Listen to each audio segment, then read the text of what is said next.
Welcome in, Warchant TV, on this, the first day of full pads. I'm Jeff Cameron alongside Corey Clark, and of course we were here. It's a good time. Yeah. Now it gets popping, guys. Yep. Now here we go. We've got full pads, and we got plenty to talk about. I would think start with observations here, Corey.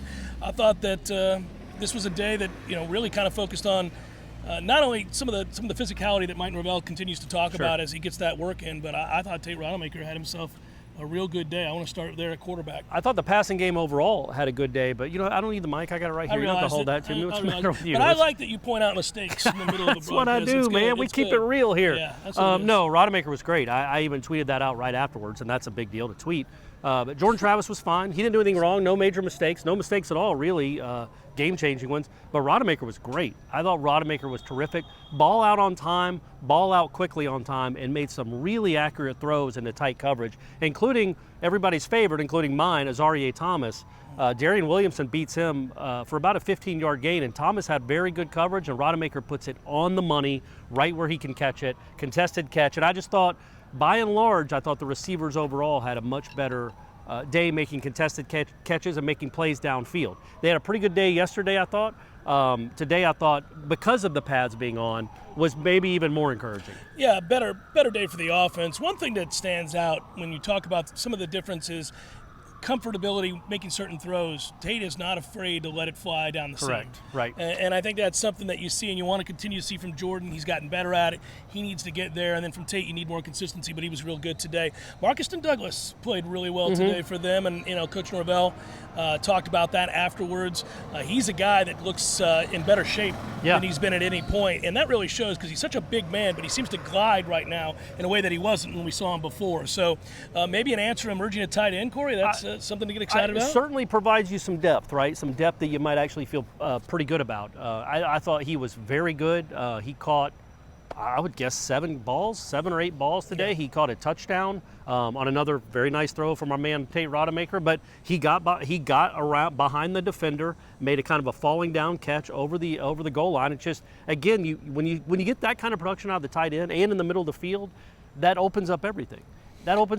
And we were talking about it. I thought Rodemaker was so good that I even told you, like, man, I don't know if they had better wide receivers. Yeah, better depth of talent at wide receiver. He might start. Maybe he would be in real contention to start. But what you have to remember, again, and I make this point all the time, Jordan Travis had a drive where they ran straight down the field. They Trayshawn Ward had what would have been a 25, 30-yard touchdown. They whistled a dead at the 3 because he got touched, but that was going to be a touchdown. Very next play, he gets in the end zone.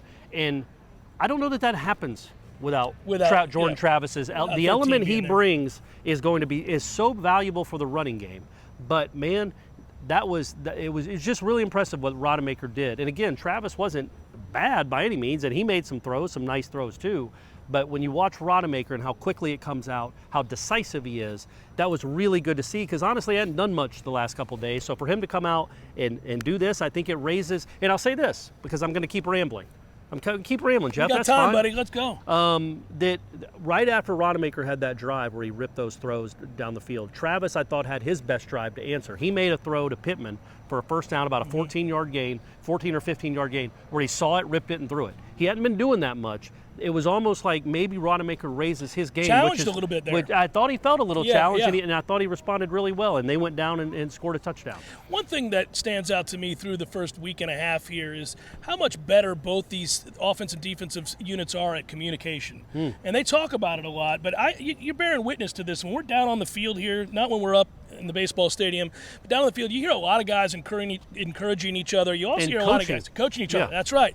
Some of the veteran players, whether it's Dennis Briggs or some of these other guys, even Jared Verse is getting after guys to stay on a hop. We're not walking around here. Guys constantly encouraging others. But you also see it. You're right. I noticed Jordan Travis has been great this entire camp so far, walking over to receivers after every series, having conversations about what they saw, what they did well, what they didn't do well. So I think that this is a group that where you would notice that is because they're all on the same page. They understand what's being asked of them, better understanding of what they're being told to do on both sides of the ball, and thus communicating not only to veteran players but obviously to the young guys that are here. Yeah, I agree. And I also, when it comes to just the communication and the coaching, well, they actually have guys that need to be coached because they're going to play for you. You know, there were some guys maybe the last couple of years that it didn't matter how much you coached them. They really didn't have a shot at really contributing to this program. That's not really there aren't many guys out there right now where you think, okay, that guy will never contribute. You know what I mean? Right, I think they have flipped this roster to the point where even if a guy's not going to play this year, and I'll mention somebody like Brian Courtney, who had a 45, 40, 50-yard catch. Right. I don't think he's ready to play right now. He's a freshman tight end. I don't know that he's ready to play right now on the offense. But he could be a big deal for this program a year from now or 2 years from now. And him getting that coaching, not just from the coaches, but other players, other tight ends, is a big deal. And you see that on the offensive line a lot. And that's something we've talked about. Man, that drive, again, going back to that drive that Rodemaker had, they wouldn't have even had time to breathe a year ago or 2 years ago. The second team offensive line is so much better than it was. Well, it's a good point to make there. And on that point, I talked a couple guys today, and I'll say this: Corey Simon was here at practice today, FSU legend, of course. Yeah. And Corey and I ran into each other, and we started talking right off the bat. He said, "Man, how different is this along the offensive line?" I said, exactly. It's the first thing that we notice is that they can run first team, second team, and not have to worry that their quarterback isn't getting good reps. They can run the actual offense. They can run the offense, and he noted that as well. He also noted the size of those guys, and he talked about coming out here in the past and really kind of realizing that they didn't have enough big guys up front, to put it simple. And this is a lot different now. I mean, when you stand out here now, you see a depth of size and talent on the offensive line. Estes is a guy that continues to emerge on this offensive line. He's one of the strongest guys on the team. He had really good reps today, Corey. I know we're going to see, he's a really young guy. He's a redshirt freshman.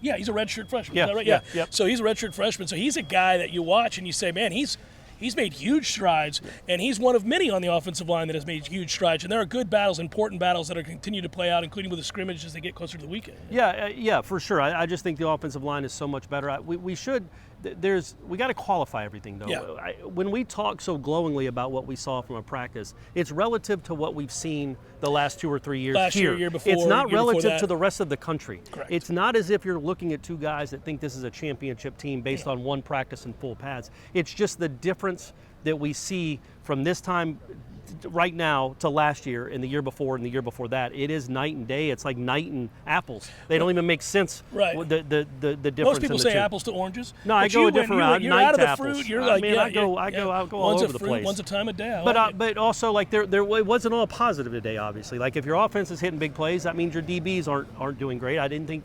Special teams was terrible today. The special teams, the punters, and both of them are very talented. Even Mastromanno's backup is a talented punter. Not good today at all. Everybody knows I count the catches on punts. Yes. They didn't have a chance to. They didn't have a chance today. The punts were so bad. And it wasn't one of those where, like last year, where it was a 40-yarder and he ran away from it. These were bouncing shanks. near the line of scrimmage. These were straight up shanks. If you play golf, these were the hit and then blank.